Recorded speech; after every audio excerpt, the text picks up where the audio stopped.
There is a moment many people never talk about.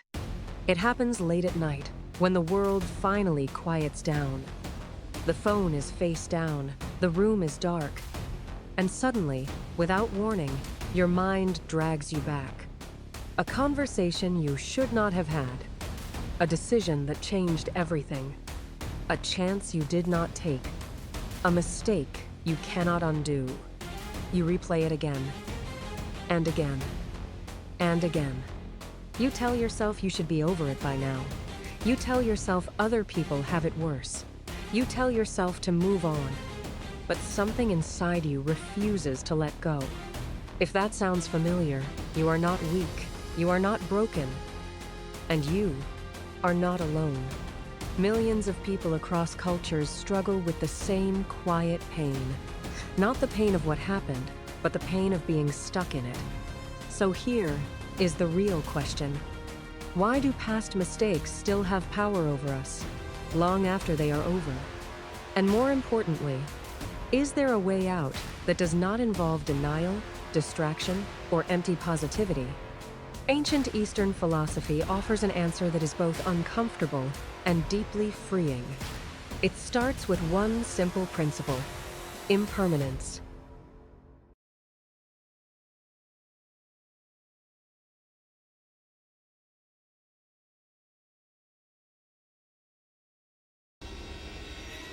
Most people think they are stuck because of what they did. In reality, they are stuck because of what they keep repeating in their mind. Psychologists have a term for this: rumination. It is the mental habit of replaying negative events over and over, often with self-blame attached. Research consistently shows that rumination is linked to anxiety, depression, sleep problems, and even impaired decision-making. But here is the part that rarely gets talked about. Rumination feels productive. It feels like responsibility, like accountability, like if you think about it long enough, you will somehow make it right. So you punish yourself mentally, believing that this suffering proves you have learned your lesson. This is why people stay trapped for years in moments that lasted minutes. A failed relationship, a career move that backfired, a mistake made under pressure.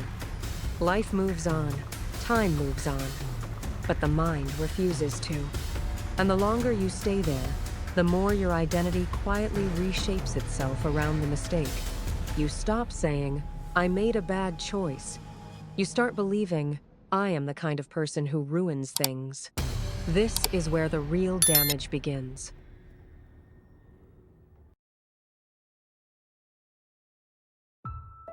Modern advice usually takes one of two forms. The first says, forget about it. Focus on the future. The second says, forgive yourself. Both sound reasonable. Both often fail. Why? Because forgetting is not a choice, and forgiveness cannot be forced. When the mind is still gripping the past, telling it to let go only tightens the grip. This is why so many people feel stuck even after years of therapy, journaling, or motivational content. They are trying to change the content of their thoughts instead of understanding the nature of thoughts themselves. This is where Eastern wisdom approaches the problem from a completely different angle.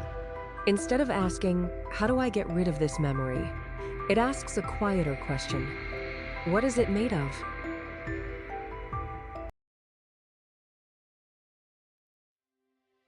In Buddhism, impermanence is known as anicca. It is one of the three core characteristics of existence, along with unsatisfactoriness and non-self. Impermanence means that all conditioned things arise and pass away. Thoughts, emotions, identities, memories. Nothing stays fixed. Nothing holds a permanent shape. The Buddha did not teach impermanence as a philosophy to admire. He taught it as something to observe directly. In the Dhammapada, a collection of the Buddha's sayings, it states that all conditioned things are impermanent. When one sees this with wisdom, one turns away from suffering. This is not poetry, it is practical psychology. Your past mistake feels solid because the mind keeps reanimating it. but the event itself no longer exists. What exists now is a memory, appearing in awareness, changing moment by moment, and disappearing again. The problem is not that the memory arises. The problem is that you mistake it for something fixed and personal. Here is the turning point most people miss. Impermanence does not mean your mistake did not matter. It means your suffering comes from treating a temporary mental event as a permanent truth about who you are. Once you see that clearly, something shifts. Not emotionally at first. Structurally,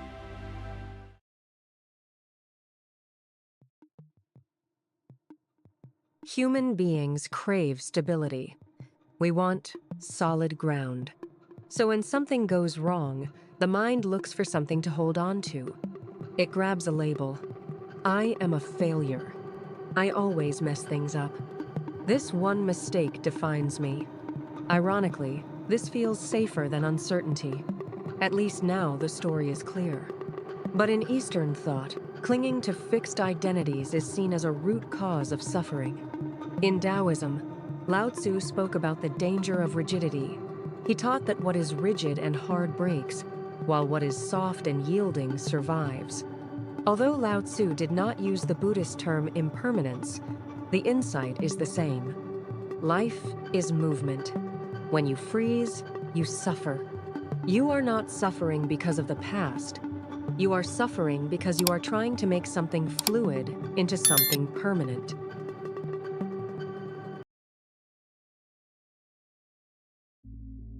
Here is an important clarification. Impermanence is not about telling yourself everything is temporary as a mental trick.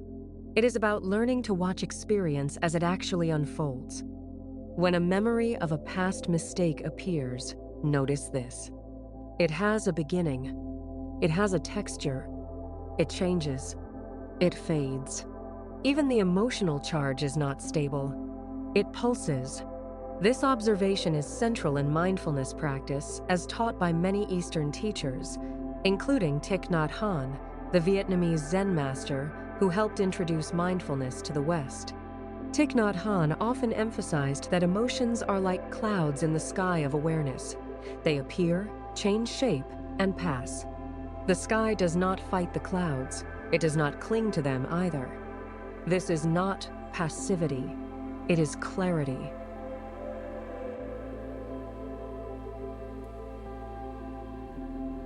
Once you truly see impermanence, blame loses its grip.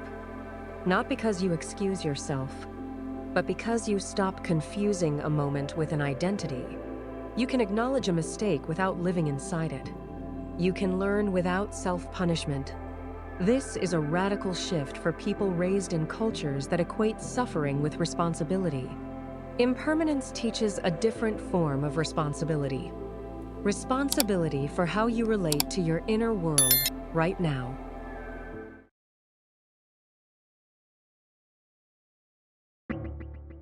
Imagine someone who said the wrong thing in a meeting years ago. It cost them respect, maybe even a promotion. Every new opportunity now feels dangerous. They replay the moment before speaking. They censor themselves. They hold back. The original mistake is long gone. But the identity formed around it is still running the show. Impermanence invites a different move, not erasing the memory, but seeing that the fear appearing now is not the same event. It is a present moment experience, shaped by past conditions, but not identical to them. When this is seen clearly, the nervous system begins to soften. Choice returns.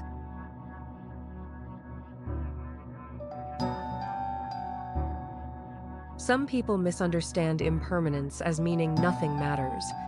That is not what Eastern wisdom teaches. Impermanence does not remove meaning. It removes fixation. When you stop demanding permanence from life, you begin to engage more fully with it. You take responsibility without carrying unnecessary weight. You act with care, without freezing in fear of repeating the past. So if you feel stuck in past mistakes, do not ask yourself why you cannot move on. Ask yourself a better question. What am I holding as permanent that was never meant to be? Impermanence does not erase the past. It puts it back in its proper place. If this perspective resonates with you, take a moment to sit with it today. Not to fix anything, just to observe. And if you want more insights like this, grounded in ancient wisdom and applied to modern stress, consider staying with this channel. Sometimes, understanding the nature of change is the first real step toward freedom.